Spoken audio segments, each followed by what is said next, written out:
All right. Okay. Thank you so much, Daniel, for taking out this time to speak with me. I really appreciate this. And just to give some context, I've obviously read your book, The Truth of Yoga, and I think you said that in the podcast.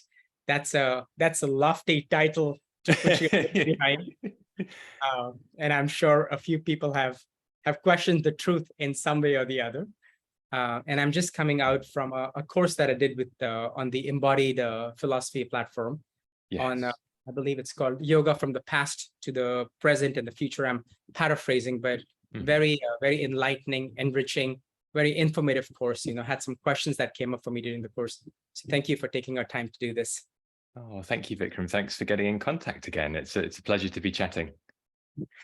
So I guess I wanted to kick it off by almost asking your question back to you. And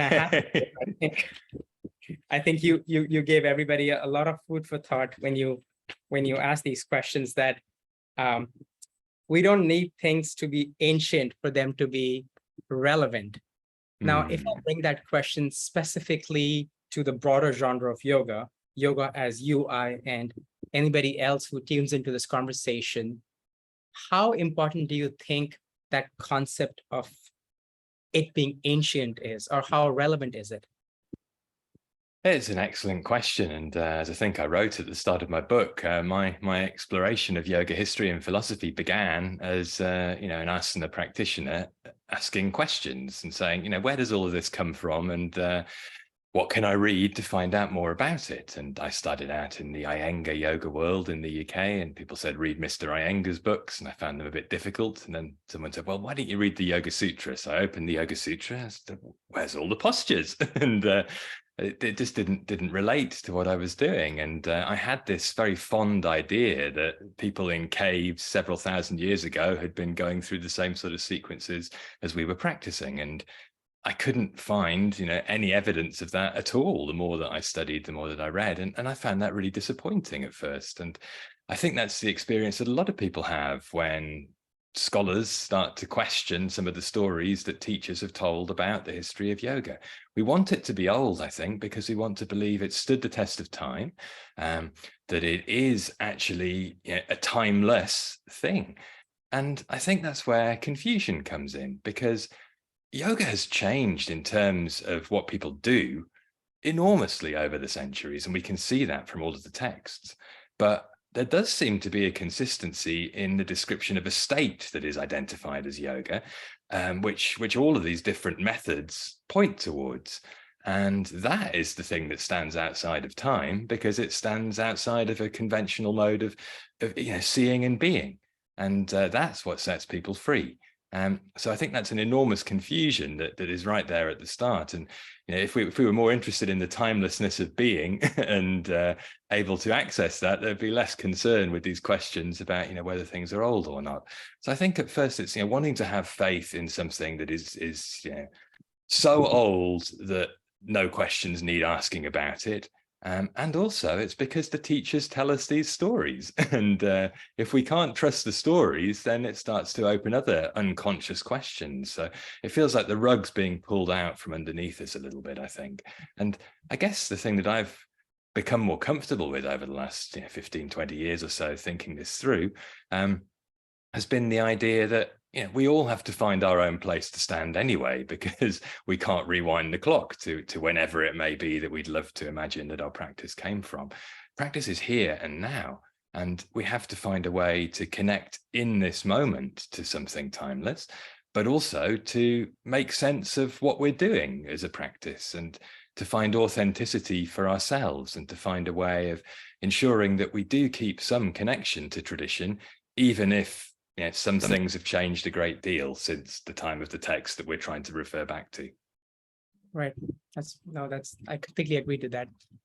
So the other thing that, that came up as you were saying is, if we look back at history, and you're an excellent person to ask that question to, yoga has always evolved from primarily being a meditative practice where give up the body to you can find it in the body, to let's see what else can we do but the body, and then the postural yoga. So it's always been in a state of growth, evolution.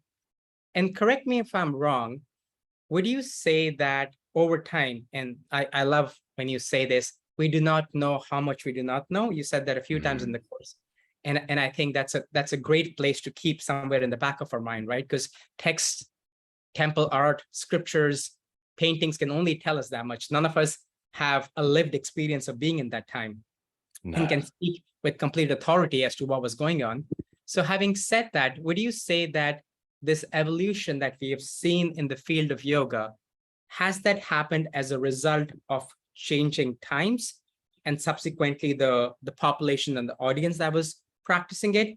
And is that more or less what we see in the modern postural yoga world? That's an excellent question. And I think even attempting to answer it, we have to acknowledge how much we don't know. It's very difficult to know much with any degree of certainty beyond our own lifetime. And in order to come to any conclusions, we're reliant on some form of historical evidence. And obviously these days, there's so much material that's stored. I don't know how anybody's ever going to be able to sift through that evidence. If we go back, 1,000 years or so, there's not much that survives. So it becomes a little bit easier. We've got to make educated guesses based on what's there. But that means we don't know that much about society. We only know what's recorded, usually in textual form. And I think this is a place where yoga scholars could sometimes tread a little bit more lightly. And, I forget to say it as often as I should, that we don't know how much we don't know. Because the whole field of scholarly study is about trying to find something that they're always tentative hypotheses, but that can be stated in very strong terms, usually to overturn an understanding that has been thought of as conventional wisdom that needs rethinking. So when scholars come in and do that, they like to speak very clearly, very directly, as if they've absolutely conclusively proven something. But it's only based on that small amount of evidence, so that we do always, I think, need to acknowledge that.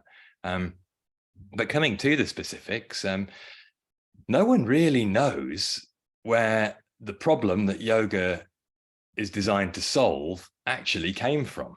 Because if we go back to the earliest layer of recorded religion that we really have access to from ancient India in the form of the Vedas, they're very interested in action, and they're very interested in getting results from action, the action being the sacrifice and this reciprocal relationship with the divine realm in order to preserve the necessary conditions for life on earth. And that's the opposite mentality to yoga of renunciation and concern about the accumulation of the effects of action on the mind, and then the tendencies that get ground into us so that we carry on acting into the next lifetime. But that idea, we don't have a real clear sense of where it came from. It's probably not from the mainstream Vedic culture. It's probably from somewhere on the fringes or perhaps beyond. And there are all these theories that because of an urbanization wave in India somewhere between 2,500 and 3,000 years ago, there were cities starting to develop, people moving away from the village life where the ritual was predominant, and having to think about things in a new way, coming into contact with some of these renouncers who'd previously been off in the wilderness. And that's where the popularity of religions like Buddhism really takes hold. And gives sort of an alternative power base in a way to people who were not the center of the universe in the traditional Vedic sacrificial worldview. They were perhaps sponsoring the sacrifice, whereas they can now sponsor these renouncers and have a very sort of revered space in a new worldview. But that's a big digression. I guess that's one theory that scholars have about where renouncer religion becomes established. But we still don't know where the original idea came from of this problem of karma and the need to address it somehow. So that's a mystery to start with. And as we move through yoga history, it's a bit of a mystery why people started to actually think, well, hang on, this attempt to let go of the body and just sit still isn't enough.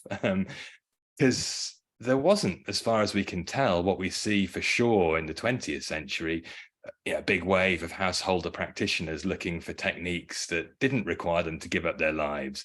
And most of the early physical yoga teachings are definitely still aimed at renouncers. So why the sudden, shift towards a more embodied practice?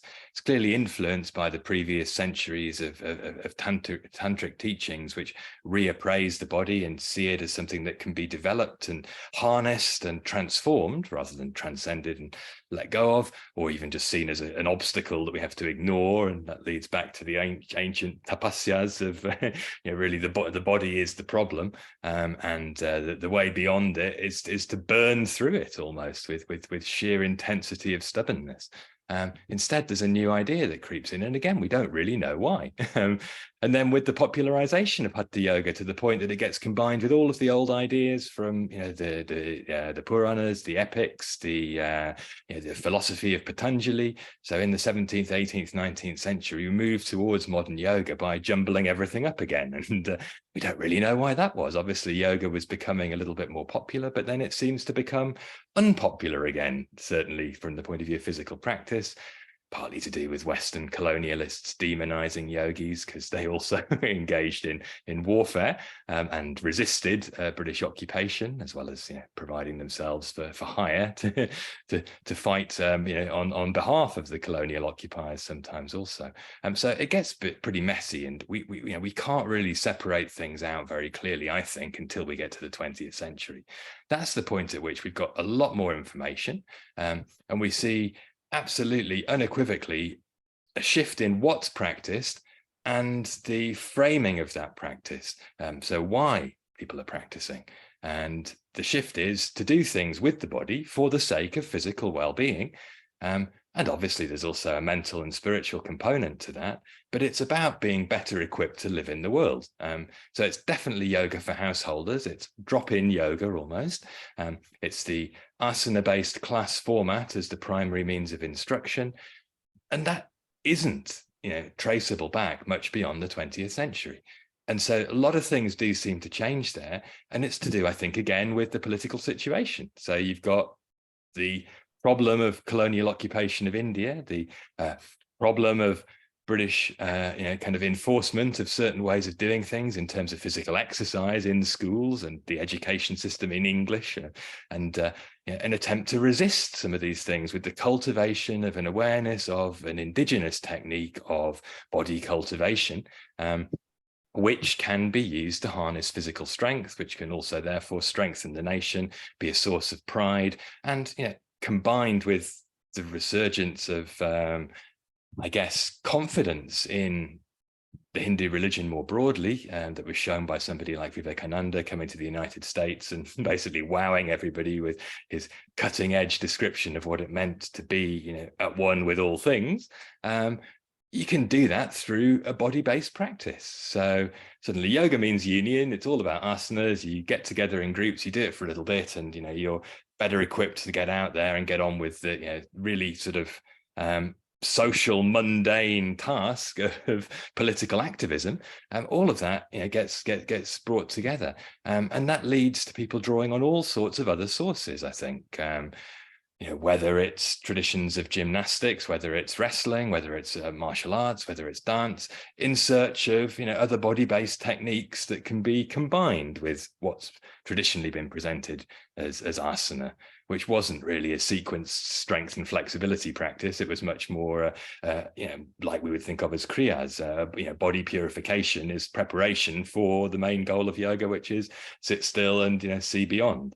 And suddenly it's not that way. And so there is a context for that, but we still can't say for sure that's the cause of it as well. So I think we're left with two things that are bewildering if we look at all of this history. We've got texts. We don't really know who wrote them and why. We don't even really know if anybody used them, if they were anything more than encyclopedia archive material. And then we've got contexts, and they show us lots of backstory, but we don't know how that necessarily influenced what's done or why. We can only again make guesses. So it really is a mystery if we look at the history of yoga, and any attempt to try and tell a clear, coherent story about it is bound to be in some way wrong. But it, I think, is all we can do to try and make sense of where we are. And so long as we're acknowledging the fact that this is our best best guess based on what we can see, and that there's all sorts of things we can't see, then I think that's okay. It helps us to understand. Humans tell stories. It's how we learn. And so I think it's a legitimate exercise. But obviously, having written a book called The Truth of Yoga, I'm sort of implying that I've got the truth. And I really want to make clear to anybody who's listening or watching that it does say right at the beginning that there isn't one truth. We don't even know what the truth is. The problem is we just don't know. And so actually that is the truth. We have to find our own sense of meaning through engaging with yoga practice. It's not meant to be an idea. It's something to try and realize for oneself. No, I think that's a fantastic point. And I think that for me itself was an exercise in some serious chitta vritti, because as you were speaking, I think about 10 questions fired in my mind all at the same time. So let me try and rein it in a little bit. Yes. Let me start with the most recent one. So it's very interesting, and it's a well-known fact, right? It's almost a part of yoga history, the way it's taught in YTTs and other places, in textbooks, that this speech given by Swami Vivekananda, I believe 1836 or somewhere in that range. 1893 was the initial in Chicago. It's a groundbreaking moment and considered as one of those big movements of the transmission of yoga to the West. And ironically, as you share in the course, and it's there in other places, he's coming from a place of more of a mind priority body discipline, where there is some body discipline, but not the hatha the way we know it, or now the way we know it now. And I've always wondered, because at that point, India is still under British rule. And for all practical purposes, although he's in Chicago, I know he comes back and goes back again.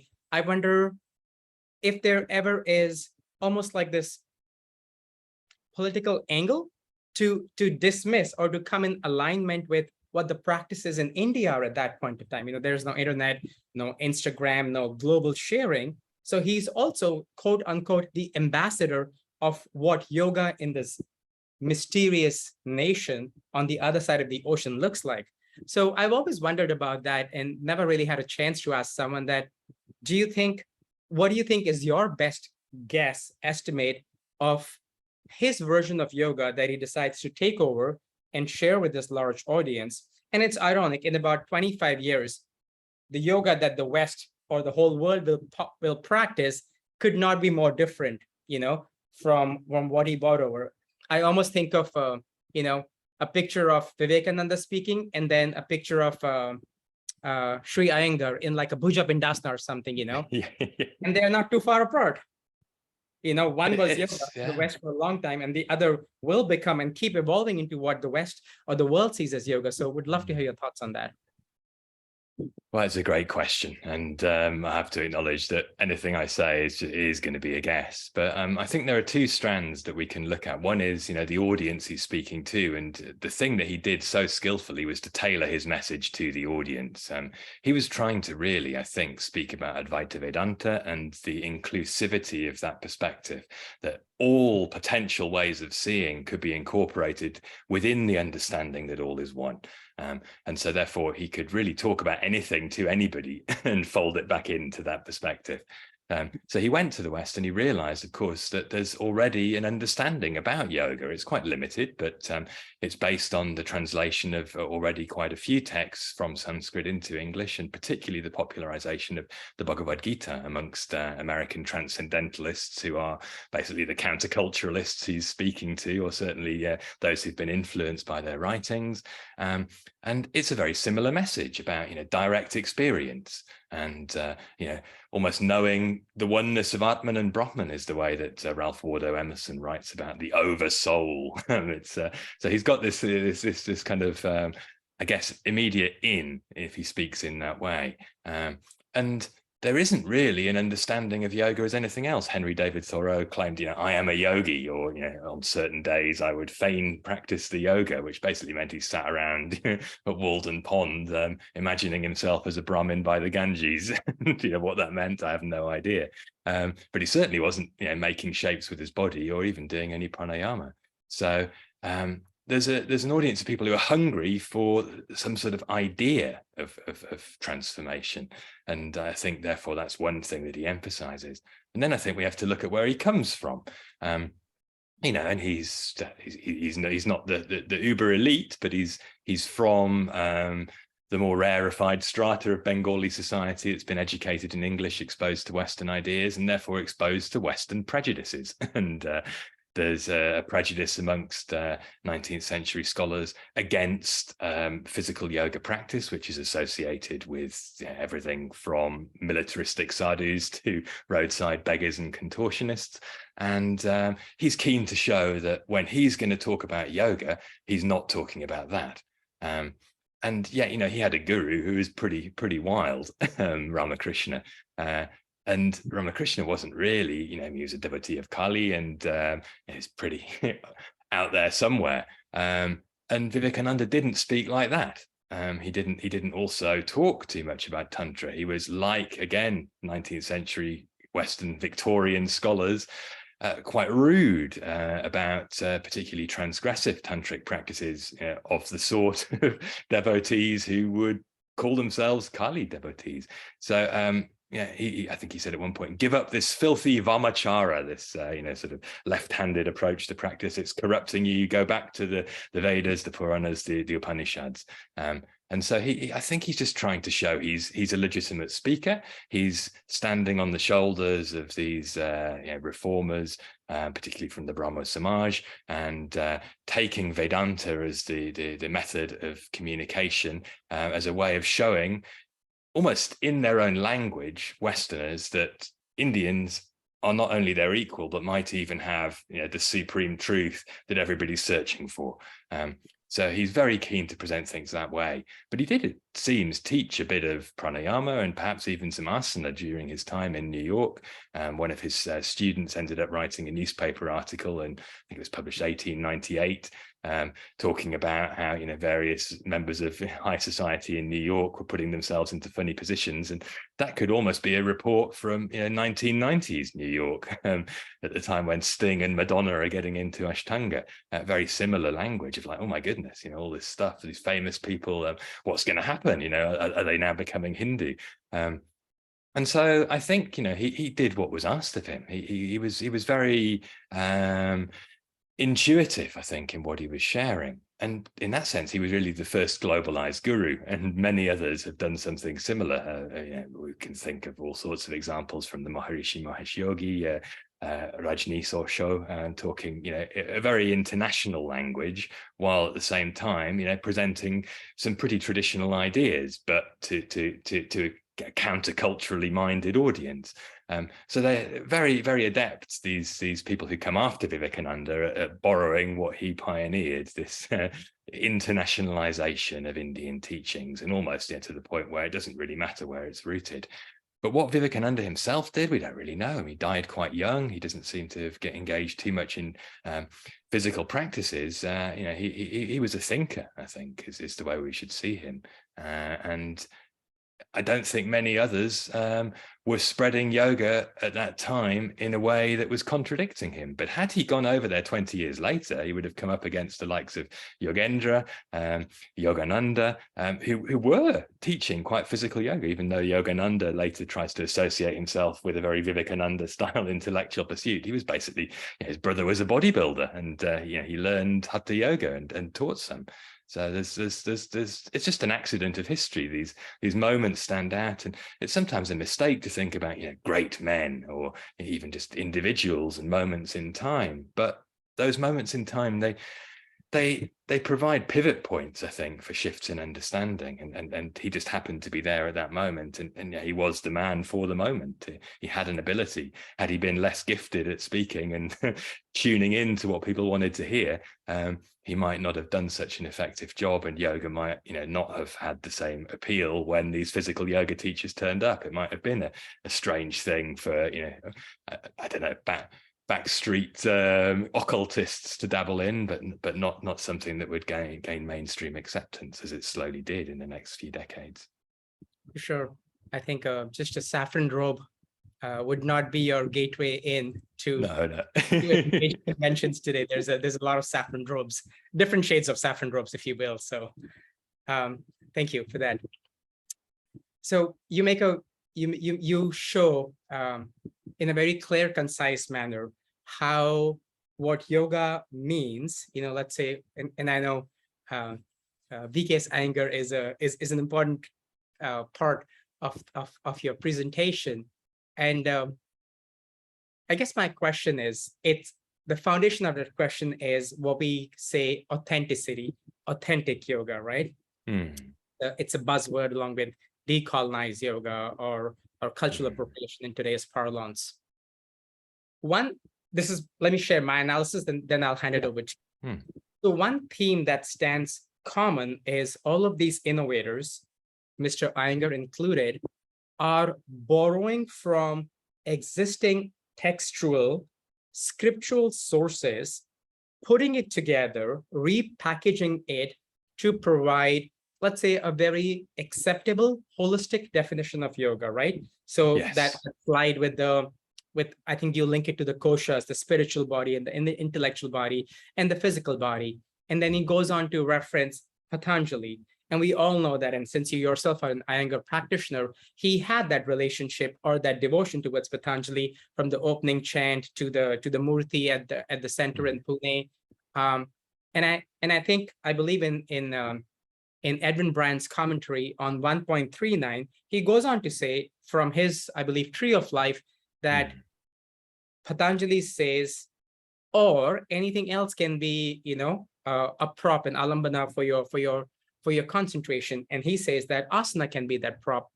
So one common theme that I see with all these, I guess, modern innovators is they have taken the best, kind of like a Hatha Yoga Pradipika, like a compendium. They've taken the best that yoga had to offer, put it together in a way that seems attractive, doable, while keeping ties to tradition. Now, would you say that keeping that link to something that is, and just to be clear, when I say traditional, I don't mean my grandfather's time. That would be less than 150 years. I'm talking about 1,000, 1,500 years, right? To me, that is some benchmark of tradition. So would you say in today's modern yoga world, where it's predominantly asana, what makes it authentic is there is a tangible, even if it's not clear, even if it's not direct, even if it's not unbroken, even if it's like a best of 2,000 years put together CD album, there is something that ties back, which is not a modern day invention. That's the way I see in terms of, the line is not unbroken, but there is a line that goes back. Does that define authentic? Or in your opinion, what defines when someone says authentic yoga? So two parts question for you. Well, I think I have to say it depends, Vikram, because it depends what, is being taught as a modern yoga practice. And it depends also on the objectives of that practice. So the point you make, bringing it back to the Yoga Sutras and Sutra 139, talking about the possibility of whatever works is an acceptable prop for concentration, that's great. But that only happens if an asana class is presented as a way to get more concentrated and to assist students with understanding that and to find within their own embodied experience ways to keep attention anchored. And if you look, for example, at the Ashtanga system, where there are sort of maybe 3 foundational ideas of focusing on your breath, focusing on what's going on in your body, and focusing on where your gaze is, then those things are definitely encoded in the instruction. But if you look at some more modern approaches where it's turn on the Spotify soundtrack and perhaps just get distracted by your favorite songs at one level, although for some that could function like a mantra and be quite anchoring for the mind. For others it's just a distraction. And then we're into the realm of beer yoga and goat yoga. I've never understood how having an animal piss all over the mat is somehow going to get you concentrated. Maybe it's fun, but that's where we, I think, have to start questioning whether the word yoga really deserves to be there. But I've always been keen to emphasize that my objective in talking about these things is to make myself, but also anybody who's listening, think for ourselves, what's authentic from our perspective. I really am strongly opposed to the idea of the yoga police, and I resist them when they rear their heads. I don't want anybody going around telling everybody else what to do. I think it's helpful, though, that we think for ourselves about what we're doing and try to see whether we're actually understanding why we're doing what we're doing, or just sticking labels on it to make ourselves feel good. And I think that's what often happens in the modern yoga asana teaching world, especially among people who don't get exposed to a lot of the knowledge that there is about yoga tradition, either from traditional Indian sources or from modern Western academics who are making this stuff more publicly available, but instead just practice asana and have an idea about what that means. And often that idea it's got a lot more to do with Western sources of let's say, philosophy. I'm not sure it warrants the name sometimes, but new age thinking, magical thinking, wishful thinking, which is all very nice. That's fine, but it's not really yoga philosophy a lot of the time. And it would be helpful sometimes, I think, to be a little bit clearer about that, and to question what it is that defines yoga philosophy. And it's really just the rationalization for practice and the explanation of the objectives of practice. And so I think often there's a kind of sense that if we just do this asana practice in any old way, chuck in a few quotes from Patanjali, or maybe a bit of spiritual poetry from Rumi, which is actually perhaps more authentic than some of the Western ideas, given that Sufi connections to Hatha Yoga go back quite a long way. That somehow that's going to magically make this connection exist. And one could argue that people like Iyengar did a little bit of that themselves, but I think there was a lot more grounding of practice in a deeper understanding on one level, even if Iyengar wasn't really a philosopher. He certainly grew up with an understanding of what it meant to have a relationship with deeper understanding of reality, and he was keen to try and say that yoga was about that. And even when he was told not to teach any philosophy in the UK when he was training teachers, he would say, "That's no problem. If I get people to concentrate on doing these complicated postures with my blizzard of detailed instructions, then their minds will be there. They'll be anchored." So that's achieving the objective. So he had a clear idea of what his objective was.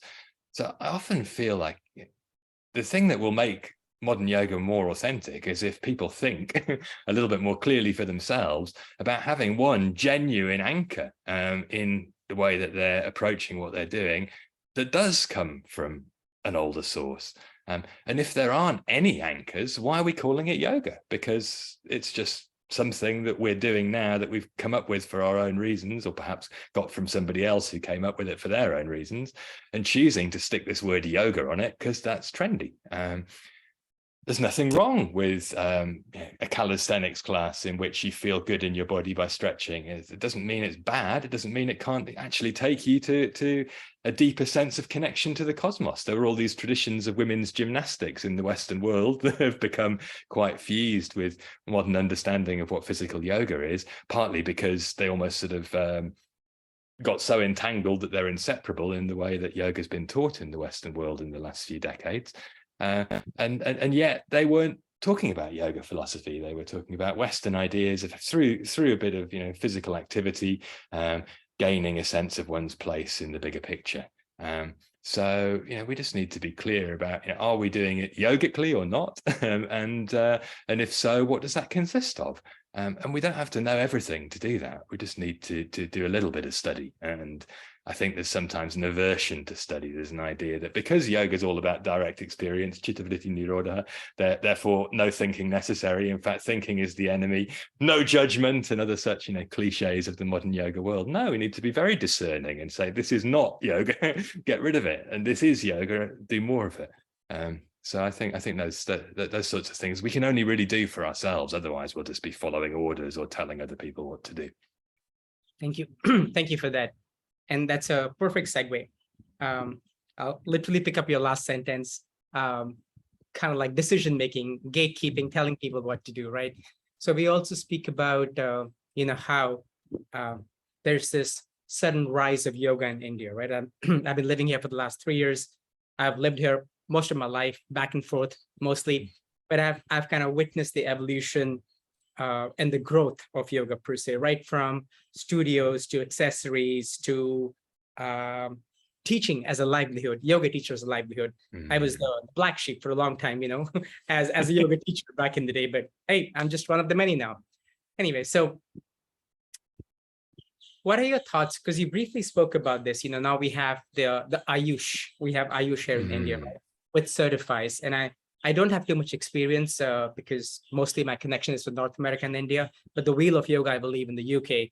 And then have the Yoga Alliance, who I'm registered with as our 100,000 plus of the teachers, right? So we have these bodies, and India's a little late in getting onto the game saying, hey, so-and-so decides this is yoga, these many hours are needed, and puts a stamp and says, okay, go out in the world, you're a yoga teacher.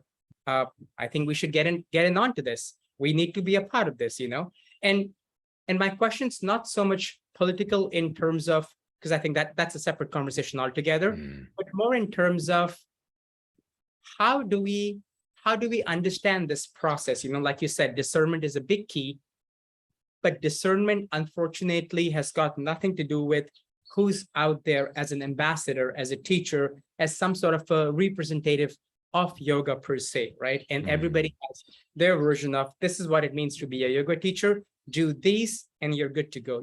I know you teach yoga philosophy and related subjects. There's a specific percentage of your yoga teacher training that should be yoga philosophy, which, like you've written the book, this is a large part of your life, if not all of your life, is barely scratching the surface. So how will we ever, I guess, come to some sort of a consensus as setting a benchmark, a standard? Discernment is great, but speaking broadly in terms of yoga, the way it's taught, the way it's disseminated, what do you think is the way around having some sort of a benchmark that takes care of issues like, goat, bear, etc., and so on and so forth? They're on the fringes, I feel. They get more attention than they actually are popular. Absolutely. And the actual dissemination of information. And I know it's a large body, it's a large question, but just curious on your thoughts.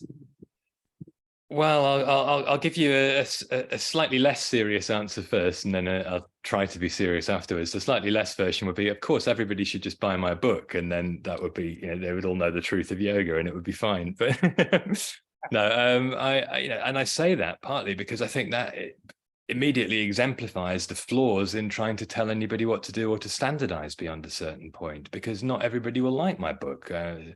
Some people certainly don't. And the fact that I'm setting myself up as a white Westerner having an opinion about yoga to the extent that I dare to stick my name on the cover of a book with the title The Truth of Yoga is for some people problematic, to use the language of the day. While we are there, you also decided to stick a big Om in the center. So just saying.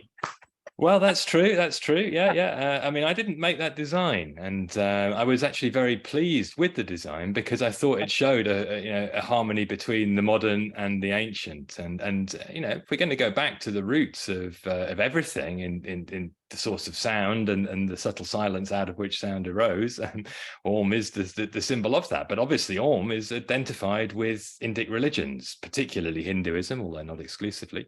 And I think it's important to acknowledge that, and I was quite keen to have some sort of symbol on the front of that. I was very keen. I told the publisher, I definitely don't want somebody bending into shapes. That's not what I'm trying to talk about. So in the end, we were stuck. And that symbol, it came from the original first edition of Vivekananda's Raja Yoga. He has this really nice image of rising serpent, and there's an Om, actually drawn in slightly different way, not the modern symbolization of Om, but as if it was joining together letters in Sanskrit, and that's a lot more, I guess, evocative for me the way it was. But it's quite a long image, and it was also we couldn't just copy paste it, so I used that as a way of let's have a springboard into it. But yes, let's get back to the idea of standards. There has never been one true yoga. That's the whole point of trying to talk about the truth in yoga. So how do we tell people it must be this way, not that way? You must have X% bhakti or you're not a yogi. there are people, it says very clearly, one of my favorite lines, widely quoted, partly by scholars, but also I think, by realists these days in the modern yoga teaching world, from the Dattatreya Yoga Shastra, you can be of any religious perspective. You can be a Brahmin, you can be a Buddhist, you can be a Jain, you can be a Tantrika, you can be an atheist. It doesn't matter. What matters is practice. Yeah. You need to practice, and that's what makes the change. But what do you practice? Of course, it depends who you learn from, and it depends on your priorities. And there are many, many things out there. And so unless we're going to have basically, absolute regulation, everybody who's teaching has to be vetted in the same way that you are as a doctor, for example, in order to continue to be able to have your license, then it's going to be very difficult to enforce any standards. But if you're going to be a doctor, there's a shared body of knowledge that everybody agrees you're supposed to know. And there isn't that with yoga. The only real evidence of knowledge is often impenetrable to any form of measurement, because it's a transformation of being.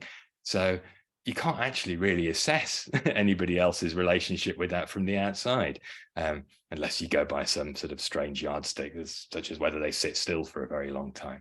So it's very difficult to tell an advanced yogi by any kind of objective list of criteria. And in any case, in order to teach something useful, I don't think you need to be an advanced yogi. I just think you need to have an authentic relationship with yoga.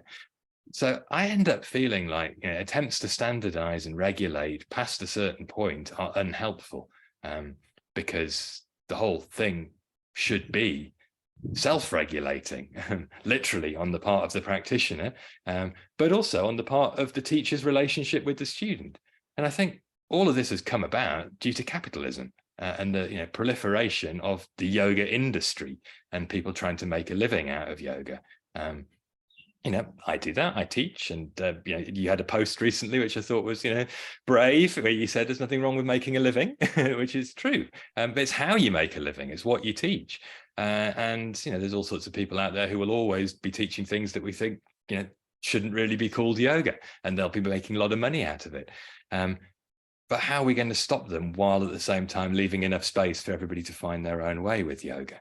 Otherwise, it's going to be, as I think there is the danger of happening through the way that the Indian government has gone about things, an attempt to standardize, an attempt to introduce a very authoritarian definition of what it means to be yoga, and particularly the alignment of yoga with Hinduism, and particularly even with, we said we wouldn't go into politics, but particular flavor of Hindu nationalism. And I think we need to be wary of that, and I think we need to be wary of its Western equivalents. And I think the safest thing to do is really just to try and clarify what is actually important in assessing, as I was talking about earlier, this discernment for oneself of what is yoga, what is not. And perhaps even just a checklist of consistent themes across traditions, such as inward focus. I mean, come back to the goat yoga example. I know that's a sort of outlier, as you say, but there's a lot of yoga teaching that doesn't encourage inward focus. It just encourages absolute external obsession with form. And we should perhaps ram that home by having this sort of 10 bullet points. You have to do this to be a yoga teacher. And I think there are some things that are pretty non-negotiable, but who would enforce that is another question. So lists of standards are useless without people to enforce them. The United Nations being great proof of this, all sorts of edicts about who should and shouldn't do what, and people carry on with impunity. So if we're going to have the yoga police to enforce the standards, I'd rather dispense with the whole idea. I like that. I know there's a lot of schools, universities that foster that kind of growth, whether it's an MS program or a postgrad diploma. So I think more avenues, more options like that for seekers who do, whether they teach or not, but for them to fully explore. I think the online teaching platform, I took my first course with you. I took that course with you online in the Truth of Yoga. So I think that has been really beneficial. And I think this, you're a good example of that. Folks who are generally invested in sharing that knowledge, in just sharing it, without it being dogmatic. I think that also is a great benefit. I know I'll never make it to a curriculum per se, but I think at least, because I'll get that asked a lot. We've done our 200 hours. What's next? And how do we go deeper? How do we find meaning, whether we share it or not? So I think that definitely has been a boon of modern yoga, if you will, or technology for that matter. So, something that he said had me thinking. And I was just doing a recap of your course on embodied philosophy. So you had back in the day these, I guess, for the lack of a better word, ascetics, doing tapasya, not necessarily doing yoga, and the hanging like a bat or head submerged in smoke, and their motive was very clear. They were trying to stop their karma. They were trying to get boons from deities. Whatever the case may be, it was very much not done for the glorification of this physical body or for the aesthetics of this body. And here we are, where you have advanced A and B in the Ashtanga series and Vinyasa 5, God knows what that means though, or Vinyasa 4, Rocket Yoga, practices that are geared towards putting practitioners. I know I come from the Ashtanga world. I know a lot of practitioners who put their body through that day in and day out. And I've never really had the chance to ask any of them. Maybe I will at the end of this conversation.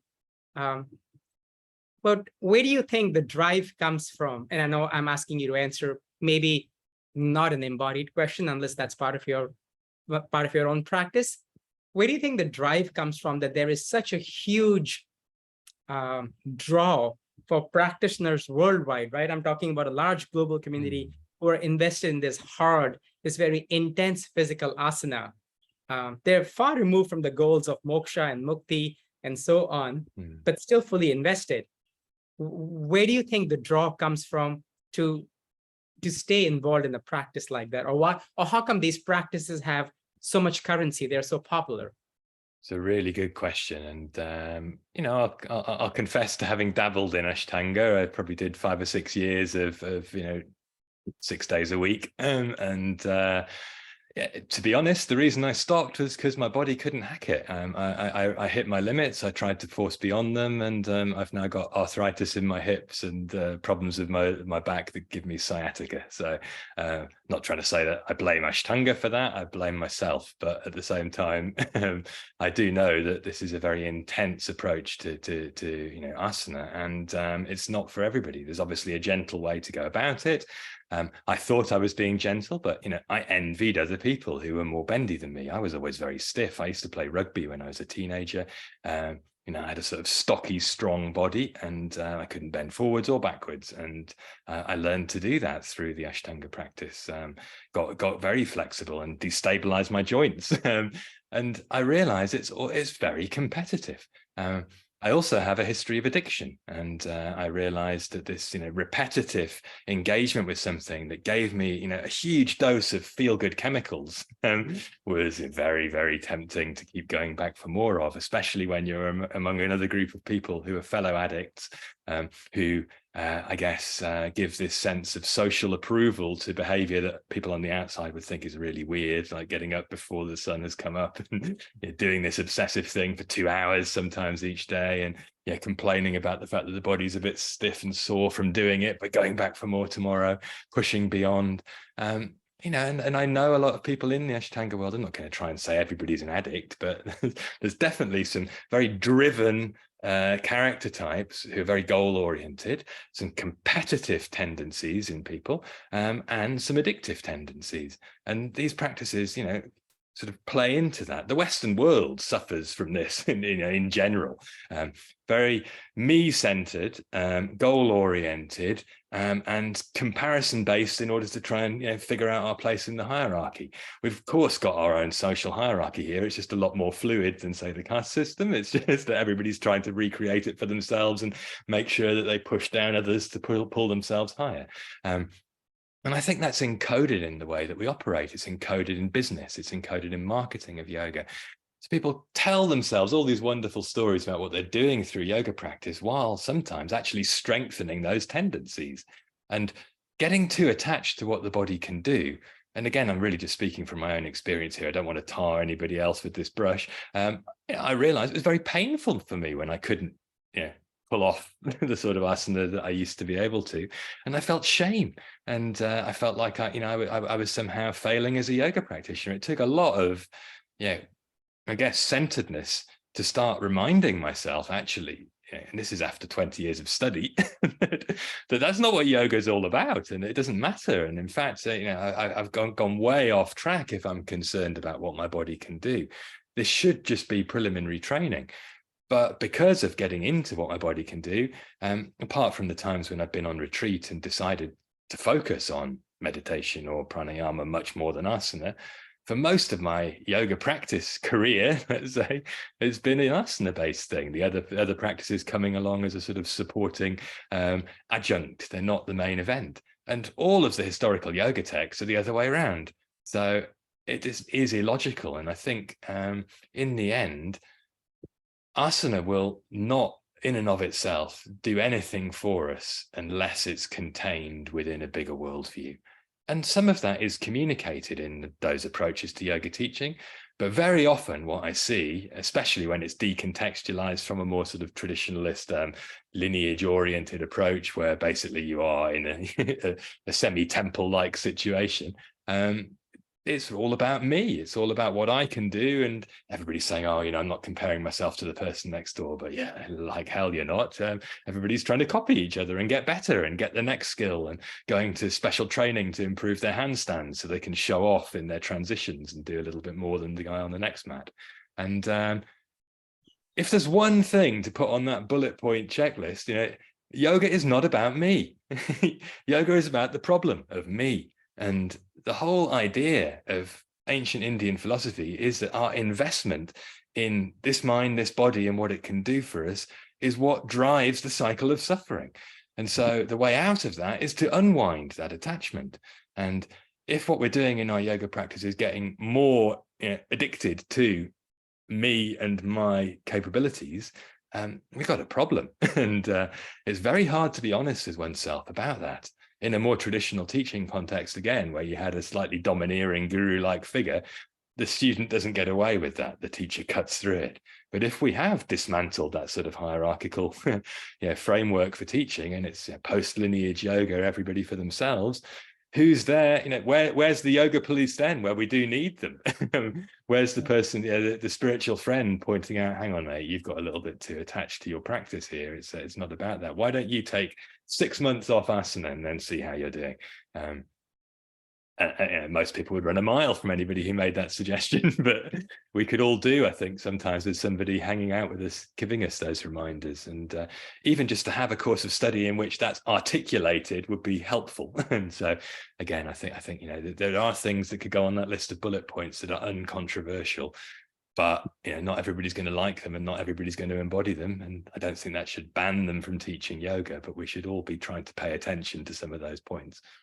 Yeah, no, I love that. And I think the only thing I'll add to that is putting things in context with our lived reality. We don't have, for most parts, we don't have a student-teacher relationship. We have a studio filled with 50 bodies that I maybe see once a week, and I know nothing about them. Yeah. Yet I will speak to them in the same manner and give the same cues and use the same playlist, the Spotify. Thank you. I think this is yeah, we're almost at the hour, so thank you. I think this has been a really rich, fascinating, and I personally hope for myself and for folks who tune in, the first of many such conversations. So thank you, Daniel. Thank you for taking on this time to speak with me. I can't wait to talk more again. You're most welcome, Vikram. Thank you for such great questions and for really bringing this conversation forwards. It's the kind of conversation that I wish would take place in every yoga studio in the world, but nobody puts yoga conversation on the timetable. And if you do, no one turns up. So I would love to see the idea that coming together to just have an open, accessible, friendly chat with the teacher is part of the point of yoga practice. It's how we understand something, and to just even seed the idea that intellectual inquiry is not against the spirit of yoga. It's just in and of itself not yoga. It's an aspect of making progress with practice. So, thank you again. Okay, thank you.